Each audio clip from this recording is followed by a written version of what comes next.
জুলাই গণ অভ্যুত্থান চলাকালে আশুলিয়ায় ৬ জনের মরদেহ পোড়ানোর মামলায় সাক্ষ্য গ্রহণ চলছে।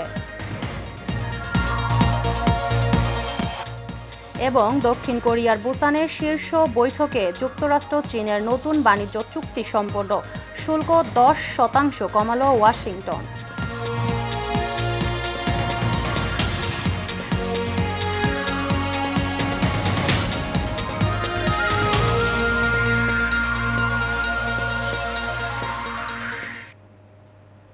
স্বাগত এশিয়ান নিউজে, আপনাদের সাথে আছি আমি মুক্তা ইসলাম। এতক্ষণ শুনছিলেন বিআরবি কেবল ইন্ডাস্ট্রিজ লিমিটেড সংবাদ শিরোনাম, এবার বিস্তারিত।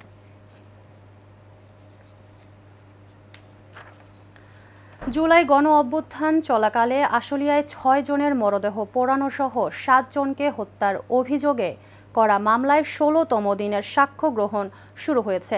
বৃহস্পতিবার সকালে আন্তর্জাতিক অপরাধ ট্রাইব্যুনাল ২-এর চেয়ারম্যান বিচারপতি নজরুল ইসলাম চৌধুরীর নেতৃত্বাধীন ৩ সদস্যের বিচারিক প্যানেলে এই সাক্ষ্য গ্রহণ শুরু হয়। এদিন শুরুতেই ট্রাইব্যুনালে সাক্ষ্য দেন সানি মৃধা। গণ অভ্যুত্থান চলাকালে তার পায়ে ৫টি গুলি লেগেছিল।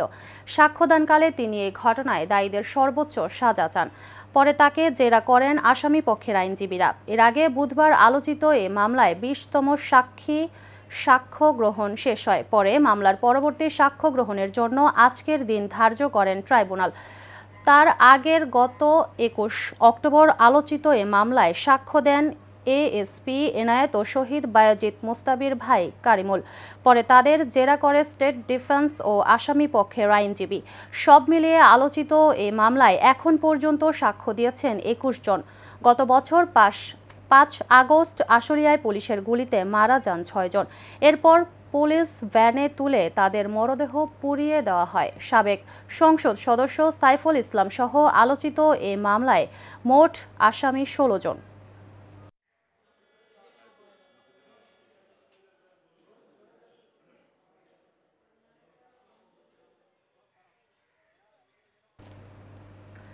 দক্ষিণ কোরিয়ার বুসানে শীর্ষ বৈঠকের পর মার্কিন প্রেসিডেন্ট ডোনাল্ড ট্রাম্প ঘোষণা করেছেন চীনের সঙ্গে ১ বছরের জন্য বাণিজ্য চুক্তি সম্পন্ন হয়েছে। এই চুক্তি স্বয়ংক্রিয়ভাবে নবায়ন হবে বলেও জানিয়েছেন তিনি। ট্রাম্প স্পষ্ট ভাষায় বলেছেন, আমাদের চুক্তি হয়ে গেছে। ট্রাম্প জানান, চীনের ওপর আরোপিত শুল্ক ৫৭% থেকে কমিয়ে ৪৭% করা হয়েছে। এর মাধ্যমে চীন মার্কিন বাণিজ্য উত্তেজনা প্রশমনে বড় ধরনের অগ্রগতি হয়েছে বলে মনে করছেন বিশ্লেষকরা। চুক্তির অংশ হিসাবে বিরল খনিজ সম্পর্কিত জটিল ইস্যুটিও সমাধান হয়েছে বলে দাবি করছেন মার্কিন প্রেসিডেন্ট। আগামী এপ্রিলে ট্রাম্প চীন সফরে যাবেন বলে জানিয়েছেন। এর পরবর্তী কোনো সময়ে প্রেসিডেন্ট শি জিনপিংয়ের যুক্তরাষ্ট্র সফর করবেন। বৈঠক শেষে ট্রাম্প মন্তব্য করেন, বৈঠকটি ছিল অসাধারণ, আমরা অনেক গুরুত্বপূর্ণ সিদ্ধান্ত নিয়েছি।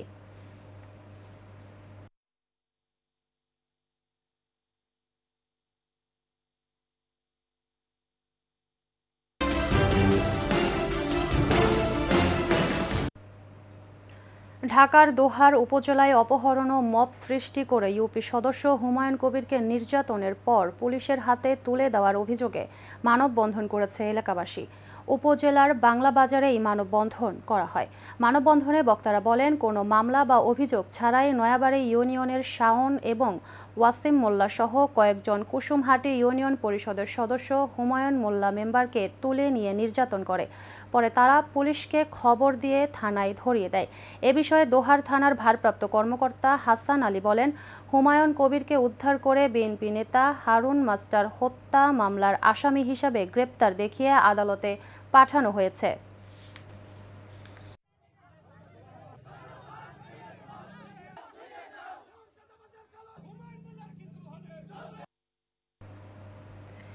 এলডিপি শুধু একটা দল নয়, এটা বাংলাদেশের যুব সমাজের স্বপ্নের প্রতীক। চট্টগ্রামের পটিয়া উপজেলার এলডিপির প্রতিষ্ঠা বার্ষিকীর আলোচনা সভায় প্রধান অতিথির বক্তব্যে একথা বলেন দক্ষিণ জেলা এলডিপির সভাপতি এম ইয়াকুব আলী।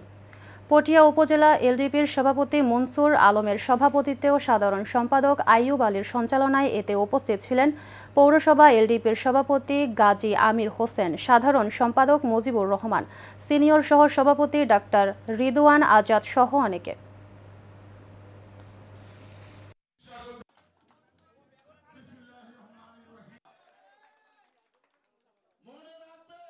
বিএনপি জাতীয় নির্বাহী কমিটির সদস্য ও ঢাকা ১০ আসনের সম্ভাব্য ধানের শীর্ষ প্রার্থী শেখ রবিউল আলম বলেন, জনগণের আস্থা উপেক্ষা করে কোনো ব্যক্তি, গোষ্ঠী বা আন্তর্জাতিক স্বার্থকে দেশের ওপর চাপিয়ে দেওয়ার চেষ্টা করা হলে বিএনপি বা সাধারণ জনগণ তা মেনে নেবে না। রাজধানীর সায়েন্স ল্যাব সিটি কলেজের সামনে গণসংযোগ কর্মসূচি শেষে তিনি কথা বলেন।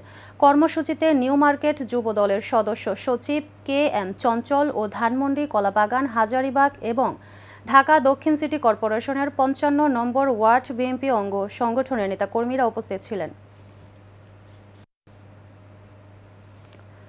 জাহাজ মালিকদের অধিকার রক্ষা এবং পণ্য পরিবহন নীতিমালা ২০২৪ বাস্তবায়নের লক্ষ্যে জরুরি সভা করেন Bangladesh cargo vessel honours association.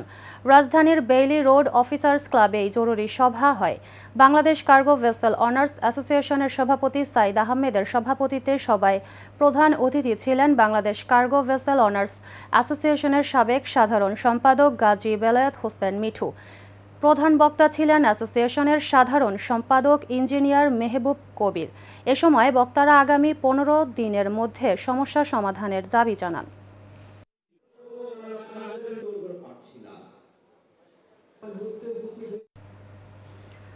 তারুণ্যের প্রথম ভোট ধানের শীর্ষেই হোক, এই স্লোগানকে বিএনপির ভারপ্রাপ্ত চেয়ারম্যান তারেক রহমানের ঘোষিত রাষ্ট্র কাঠামো মেরামতের ৩১ দফা বাস্তবায়নে আশুলিয়ায় গণ সচেতনা সৃষ্টির লক্ষ্যে ব্যতিক্রমী আয়োজন করা হয়েছে।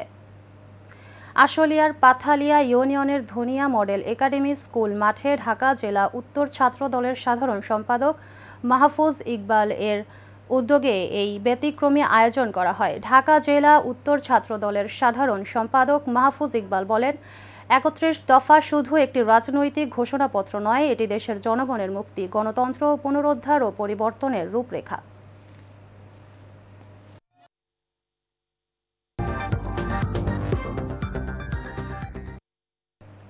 এবার চট্টগ্রামের সংবাদ।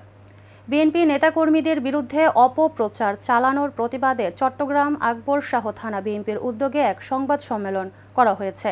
থানা বিএনপির অস্থায়ী কার্যালয়ে এই সংবাদ সম্মেলনের আয়োজন করা হয়।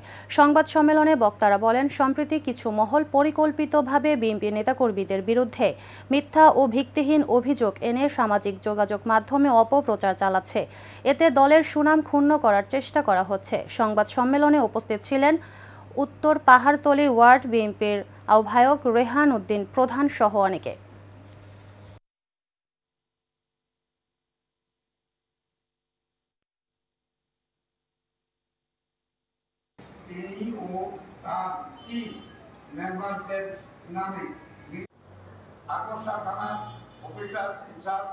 যারা হবে বলে আমরা মনে করি, তারা তাদের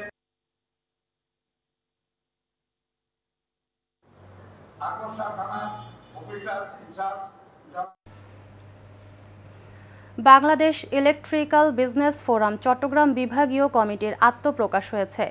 নগরীর হোটেল সৈকত হলরুমে অনুষ্ঠানে প্রধান অতিথি ছিলেন বাংলাদেশ ইলেকট্রিক্যাল বিজনেস ফোরাম কেন্দ্রীয় কমিটির সভাপতি কামাল হোসেন মৃদুল। উপস্থিত ছিলেন চট্টগ্রাম বৈদ্যুতিক সরঞ্জাম ব্যবসায়ী গ্রুপ সভাপতি আফসার হাসান জসিম চৌধুরী, সংগঠনের উপদেষ্টা মাহবুব হোসেন সরকার সহ অনেকে। যেভাবে কাজ শুরু করেছে, ছোট কেউ বিএনপি করি, কেউ জামাত করি, সেটা যার যার ব্যক্তিগত। সরকারের কাছে আমার একটা প্রশ্ন,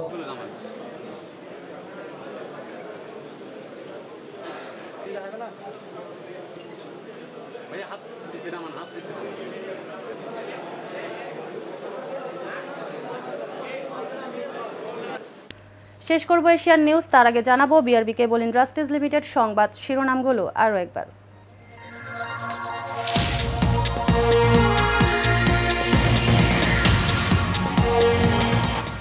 জুলাই ঘোষণাকালে আশুলিয়ায় ৬ জনের মরদেহ পোড়ানোর মামলায় সাক্ষ্য গ্রহণ চলছে।